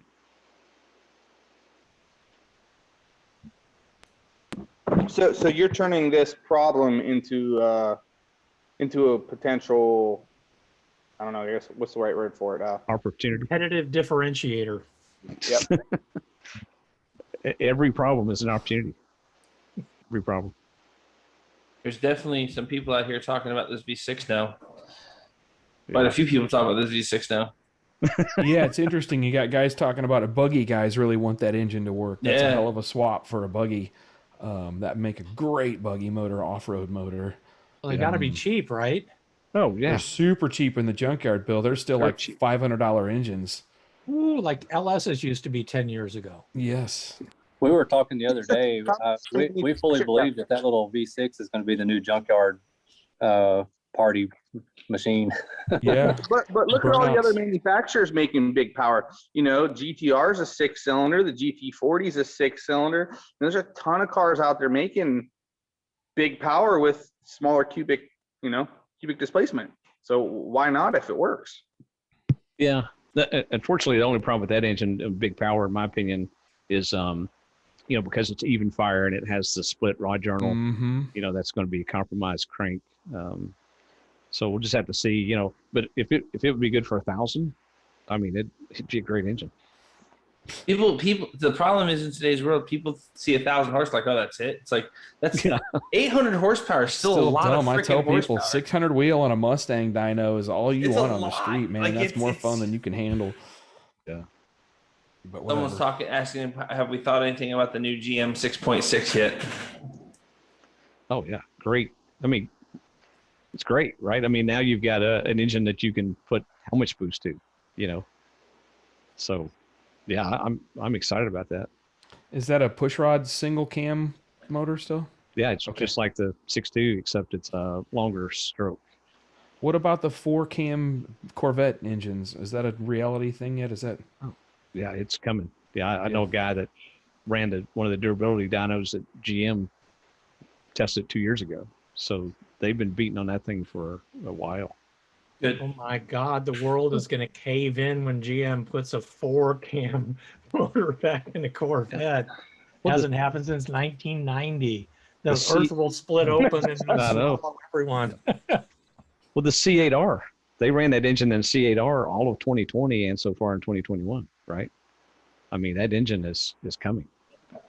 Oh, hang on. Now this is news to me. I'm sure it's not news to everybody who pays attention, but it's news to me. I mean, where's Brian when we need him?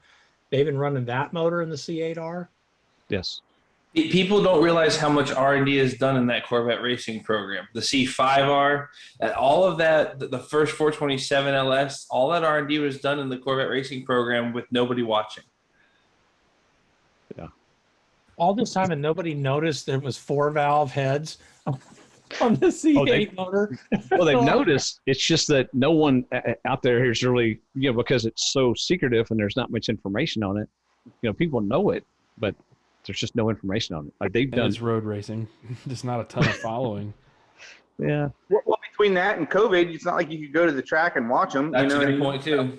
There's nobody sticking their head in the engine bay. No.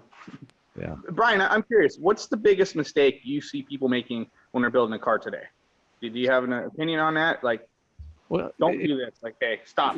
It's exactly what we talked about a while ago, being penny wise and pound foolish, right? I mean, build it right one time. Build it right one time. Buy decent quality parts. Work with quality people. Don't buy your stuff off eBay. You're going to be sad. And, that's the number one mistake you cannot believe through the years how many, and this has been going on since I was in this industry, right?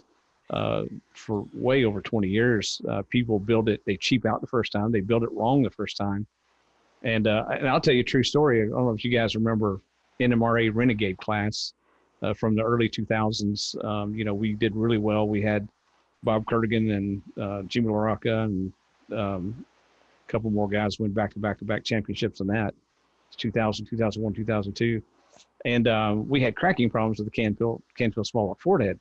And I had a guy call me. He's like, "Hey man, I'm right on the verge of being as fast as anybody in the class. If I get my head supported well, I know I'll be right there with them." I said, "Yeah, you will. And then you'll crack your heads and you're going to be starting over." I said, "So sell those heads if somebody's not making as much power as you are, buy a good set of heads for me and rock on." Right. So this is no bullshit. Like 4 or 5 months later, the phone rings and it's the same guy. He's like, "Hey, you remember talking to me?" I was like, "Yeah." He's like, "Well, I sent my heads to Fox Lake and got them ported and put them on a car and, hauled ass, but the heads are cracked." And then he said, "So what can you do for me?" And I was like, Are you kidding me? You didn't take my advice. Now you spent a bunch of money on a junk set of castings and you're out all that money and you want me to help you? I tried to help you 4 months ago and you didn't listen to me. So the number one advice I can give people is if you it's just like if you call BTR and get to talk to Nick, who is our lead guru, right? Or you get to, you talk to whoever, you call Bischoff, you get to talk to Tony. You better take whatever they tell you to the bank because they're going to save you money, time, heartache, effort. And all those guys that try to cheap out, they do it twice. And the problem with a lot of these guys is whenever they screw together something, spend tons of money and it breaks, they're done. They don't even get the chance to build it a second time. They got a $20,000-$30,000 with credit card debt. Their wife's about to divorce them. And Tom Sewell. My bad. Oh, I forgot to unmute my mic. Sorry, technical difficulties. Where did that come from? Sorry. You were just talking about the turbo you had that you didn't get to make one pass before the show started. Sorry. Turbo rebuilt. Oh. I was going to mention this earlier. Sorry, Tom. I've spent the past 3 years having a turd of a car because I built a motor with too small of a bore. You know what I mean? Like, fuck. What can I say? It's a lesson, man. This stuff is not easy to do. Well, I'm the peanut gallery in that department, I'll admit. Sorry, but it was just kind of funny because like, oh, man. Well, now hold a second. A 5.3 has a small bore, and it's been 420s hydraulic roller with a trick flow 220 head. So, well, I built a 4-inch bore with a Dart LS3 head. I had a 430, broke a rod, and then I built a Dart block, and I was like, well, let me go down to a 4-inch bore because Dart told me it was good for a 4-inch bore, and it was not good with a 4-inch bore. I tried cams, converters, everything I could, and it just never worked. You know what I mean? So yeah, but your problem wasn't your bore. Your problem was your cylinder heads. Well, that's exactly it. You know what I mean? It was the combination of the two. Because the heads worked great when it was on the 430. So the car absolutely flew. I didn't think. I was like, well, I'm going to go to a smaller bore, give me some more rebuilds, everything will be good. Hell no, did not work. That was my fault. I listened to the manufacturer. They said as long as you're over a 4-inch bore and I was 4.005, it'll be good. It was not good. There's no way going from 4.030 bore to 4.005 cause that thing to go from running to being a turd. No. It was a 4.130 bore previously. Oh, into a gotcha. 4.005. Okay, 4.130. Okay. Yeah. It was shit. And you got a giant intake valve in it, don't you? Yeah. I had a big 220 intake valve.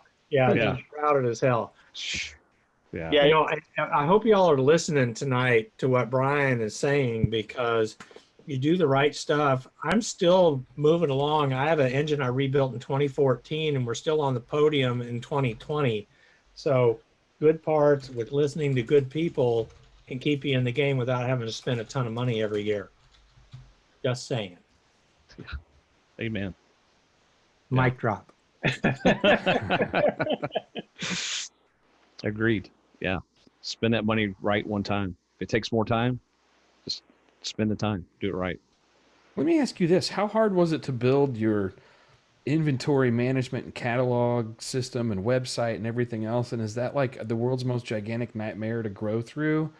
Just curious. Oh my gosh, I could tell stories for days. Growing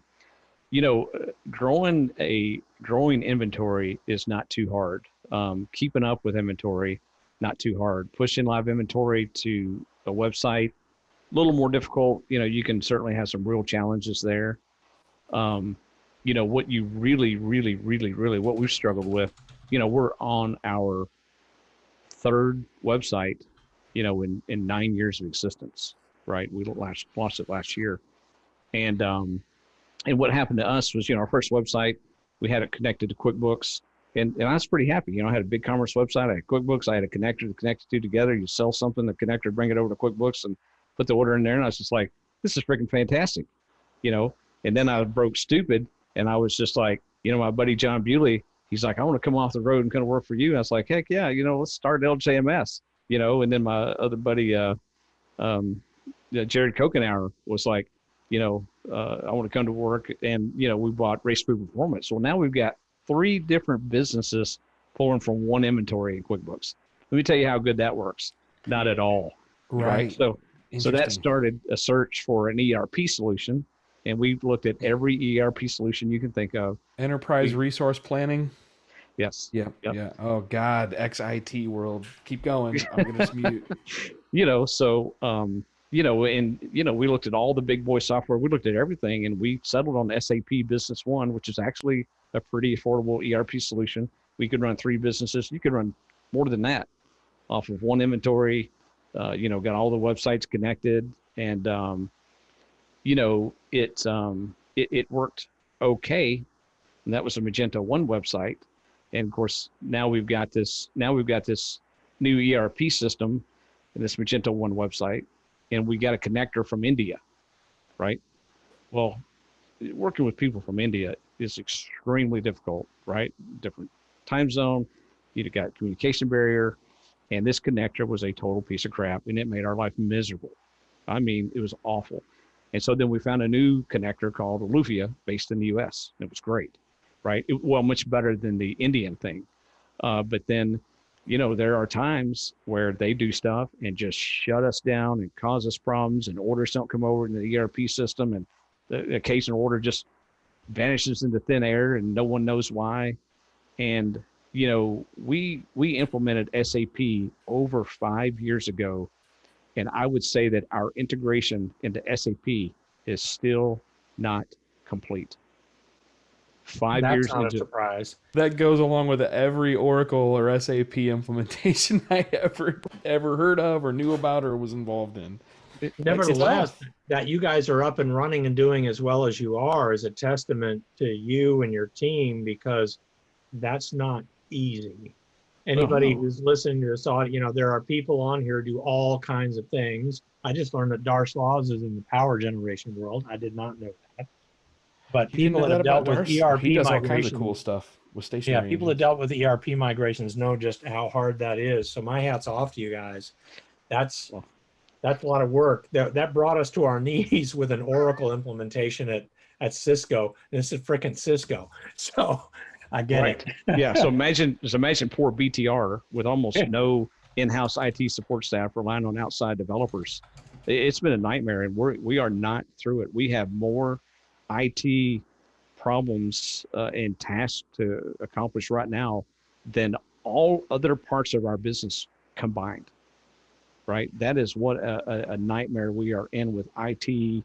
All the way from the website to the connector to the ERP system. It's just, the fact that we have an ERP system, is obviously great. If it ever gets fully implemented, we'll never have to implement another ERP, because we can just step up to the next couple of higher levels of you SAP. can scale to $1 billion with that, no problem. Yeah, you can, but the fact that we're still struggling. I don't think people on the other end realize how big of a deal that stuff is. I was just going to say that. You just got to spend half your time doing that and the other half figuring out cylinder heads. The next day. You know what I mean? It's not that easy. You know what I mean? Like, it's crazy. I it's mean, the- curious if you were still writing CNC code, Brian. CNC 5-axis CNC code was a piece of cake compared to this nightmare. I mean, you guys buy off me, Brian. I see the purchase invoice numbers. You know what I mean? It's crazy the amount of stuff that goes in and out through a company like yours. Most people don't realize how many people there are behind the scenes. You know, they think you click buy and they go pick a cam, they put it in a box, and they send it out. It's that simple, you know? Yeah. You got over 40 people shipping hundreds of orders every day, trying to make everything run. And here's the thing, you know, whenever I first got into e-commerce and these people that were bragging about their systems, you know, saying 99% order accuracy rate, 99%, you've got freaking 3 really pissed off customers every single day at 99% if you're shipping 300 orders, right? And it better be 3 or 4 9s. Oh, exactly. That's what you need. But the reality is, you know, if you're 98, 99, you're as good as anybody out there, but you still, I mean, you got pissed off customers every single day. And, you know, and there's a lot of room for improvement. You know, nobody wants that pissed off customer, you know? Yeah. So that's, you know, there's so many things that can go wrong. I mean, if the part is received wrong, if it's labeled wrong when it's received, if it gets put in the wrong bin, if it's picked wrong, you know, I thought, because coming from cylinder heads and manufacturing the trick flow, I mean, manufacturing the trick flow was exceedingly difficult, right? And I thought, man, putting parts in a box. So you put the parts in a box, you put a label on it. Oh man, that's easy. No, it's way harder than importing heads. Let me tell you, it's unbelievable how hard it is from my perspective. Yeah, so everybody in the audience, when you're dealing with these companies, cut them a little slack. It's harder than you think. How many vendors do you guys have, Brian? How many vendors do you deal with? It's got to be in the hundreds, correct? It's got to be over 100, yeah, for sure. Yeah, I don't know exactly how many we have. Yeah, you don't get to ask that question, Tom. No, I'm sorry. I'm just saying, like, they're not just dealing with their own stuff. They got hundreds of other companies that they're ordering parts through and drop shipping through and having addresses changed and part numbers changed. You know, there's a lot of stuff that goes on with this type of stuff. You know, it's a big giant web. Yeah, and it's not easy, and you know, and it's too easy for customers to get online and bash you and give you 1-star Google reviews. And I saw somebody crapping on you guys the other day for missing a callback, and I get the same feeling when someone craps on UPS. Like Mark Cicino, a buddy of ours, is a fleet mechanic at UPS, and I just, you know that they're getting 99.999% of those packages out and to their destination on time. But the one guy that didn't get his one box wants to tell the entire planet how bad you suck. And I mean, I saw one of those the other day about BTR, and I'm just like, I know what's going on. I know that parts hassles are killing everybody right now. And it's not the guy that ordered something big. It's the guy that ordered something for $8 that you literally make no money on. You're like, really? Just all this hassle for 42 cents a profit? What a pain in the ass. If you could cross Brian and Tim McCamus and make videos online, I think that would just probably get enough entertainment right there, the YouTube ad revenue. Yeah, I think that's called an explosion. Right? I mean, like nuclear level.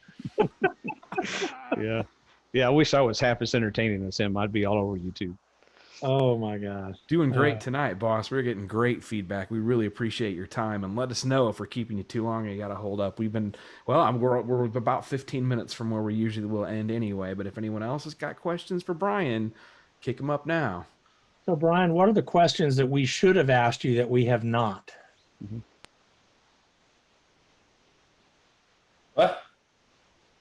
What are the questions that we should have asked you that we haven't? Oh, you're asking me? Yeah. Oh yeah. Oh, You're the only man. Brian on the call. Yeah, Brian, is there anything you wanted to talk about tonight? Let's put it that way. What I want for my birthday? Yeah. Perfect way to use this stump. Yeah. I mean, gosh, there's been lots and lots and lots of good questions tonight. I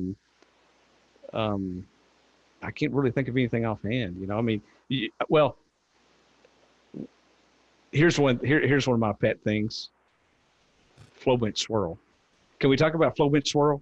Go for it. Yeah, Yes, let's do it. And I'm excited about this because I think I'm probably the only guy in the world who has back-to-back tested flow bench swirl on 2 different flow benches. Okay. So this is what happened. I bought a Flow Data 700 in 1993, and it uses a Merriam Instruments laminar flow element to measure airflow. That's, it's a real thing, right? And anybody that's familiar with Merriam Instruments laminar flow elements, everyone who's serious about measuring airflow, that's the type of instrumentation they use, right? Type of element they use.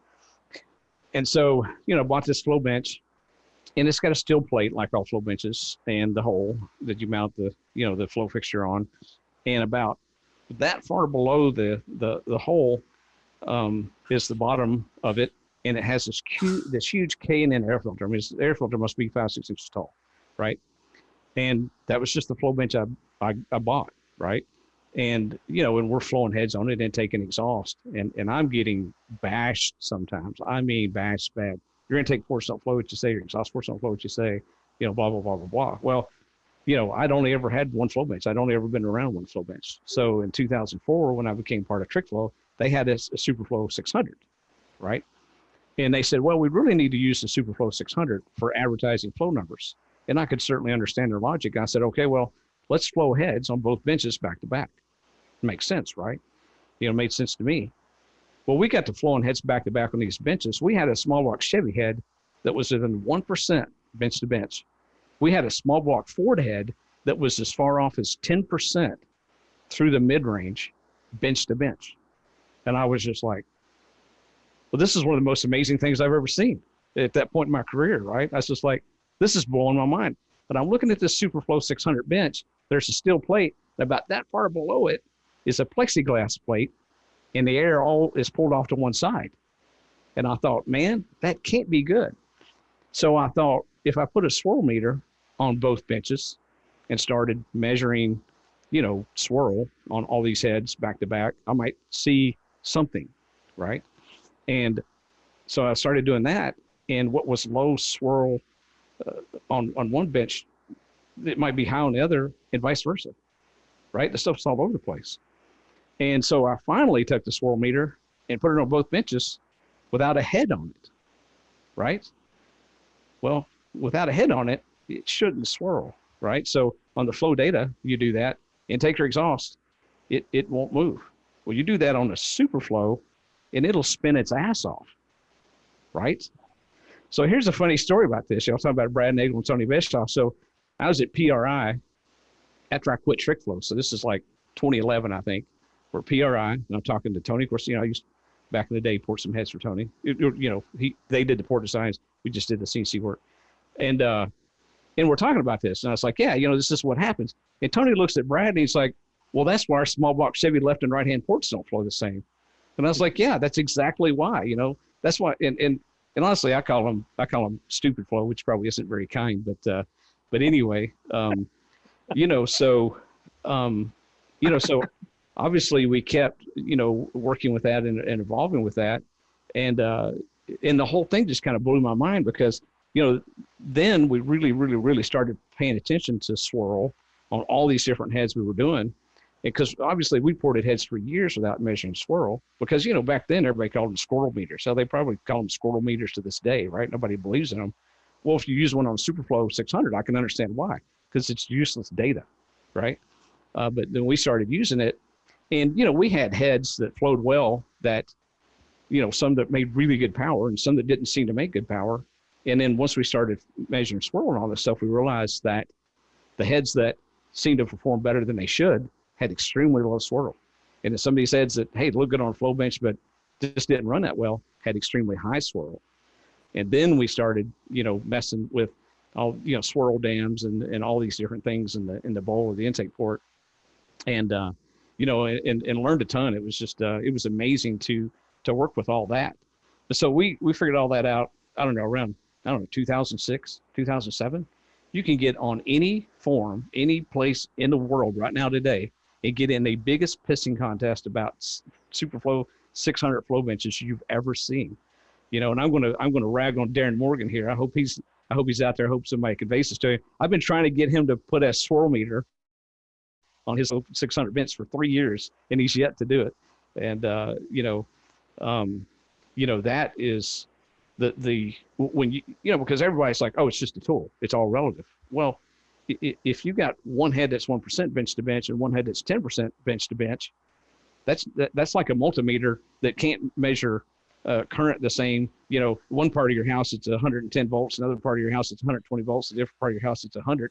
When it's all actually the same voltage, right? I mean, so there's an inherent problem with those flow benches and measuring airflow and measuring swirl that somebody needs to shine a spotlight on. I'm the only guy that's ever mentioned it, and then of course I get crucified every time I bring it up. And I would love to see more done on that by independent thinking, particularly somebody that has a the two flow benches side by side, which is obviously rare. A lot of guys generally most everybody only has one, but I would love to see some more done on that. So Derek Morgan, you have been called out. There was a passion there that he's onto something. I see that. I love this. This is awesome. I do too. We'll have to get Darren back on here, and we'll have to have him battle it out. That's awesome. That's interesting. Yeah. Well, we're going to go. He's still talking about doing his training thing, and I would love to go. I'd love to go see it, but I told him the only way I was going to pay for it is if he put that swirl meter on his flow bench. So. You need to come sit in on one of our classes. You are welcome to anytime at James. Once the COVID thing goes away, we'll swing those back up. James is kind of our home base where we kind of kick off the classes each spring, but we'll make sure we get you to one of those. Those are always a good time, and come eat some lunch. Sounds good. Real quick, one final question came in. Opinion on the best factory GMLS had on a 3898 bore? GM head, 3900-ish bore. Yep. 243 all day long. That's where my head was. Yep. Yeah. Smart guys, smart thinking. We made, of course, there was a big engine back in the day, like a 440, but in 2003, we made 600 to the tires with a set of 243s on motor. What you can do with a 243 is mind blowing when it's done well. Honestly, when a 243 is done well, it'll make about as much power as any cathedral port head made. It truly will. The benefit of the trick flow, like the 220, comes in deck thickness, stuff along those lines, is where the benefit starts to play. Yeah, and the revised spark plug is a little bit cooler location, so it's less prone to burn around the plug and things like that. But yeah, 243 is it's an awesome cylinder head. But don't. Your first modification should not be putting a bigger intake valve in it. That should not be your first modification. Hey man, I had some Patriot performance heads back in it. Never mind, I won't even go there. I think we're about out of questions, guys. I think we're good, Scott. That's pretty good. Let me let my remote guy know we're about to wrap it up here. Anybody else have questions before we? This is kind of something I kind of want to start asking everybody. So, Brian, if you could build any motor right now, what would it be? Like, what would your dream combination be? If I could build any engine right now, it would be probably, it would probably be direct injected and port injected, and have a massive roots blower on it of some sort. Okay, now we're talking. It's just like I've got 5 or 6 cars, and one of them is a 19 GR1, and it makes 1100 to the tires, and obviously that thing is a, because you start it and people are like, "Does that got a cam in it?" It kind of sort of sounds like it's got a cam in it. It makes 1100 to the tires. It's a very cool car. So, I know you could never do it, but if you could make 2000 to the tires to that type of combination, of course, there's just no root style blower out there that'll do that. But the simplicity, I love the simplicity of that type of blower, because, we're all familiar with turbos and hot side and cold side. And, and centrifugal superchargers are pretty cool, pretty simple, but you still need, probably an intercooler. And so I just like the simplicity of that. I don't know, I really like James' engine, the one that he had last year, making all that power with it, hydraulic roller. I mean, if I had to probably, it's just like my C6 Corvette. This is a 25-3 car. If somebody said, "Hey, if you want to build an engine for that, what would you build?" I'd build that engine right there. That's what I'd build. I got engine envy, James. Yeah. All right, you heard it here first. I know the Whipping recipe. 4 We or can copy it. 5s on a 9-liter. All right. Well, let's wrap it up, man. Stick around, though, Brian. We always love to chat for a few minutes afterwards. We really appreciate your time. Very informative. I'm getting a lot of good feedback already, and this is a really good episode. This will probably be a top 10er right off the bat. So congratulations. Thanks for your time. Everybody check out Brian at BTR, Brian Tooley Racing. You can find him all over Facebook. They got a website, easy to search, but Brian Tooley Racing, definitely worth checking out. If you're not already familiar with their parts and you're into that world, you need to check out what they're doing. Very cool stuff. So thanks again, and Appreciate it. yeah, all right. Well, I'll bring us out, everybody. I'll mute it. You guys stick around, and we'll be back in a minute. Everybody have a good night.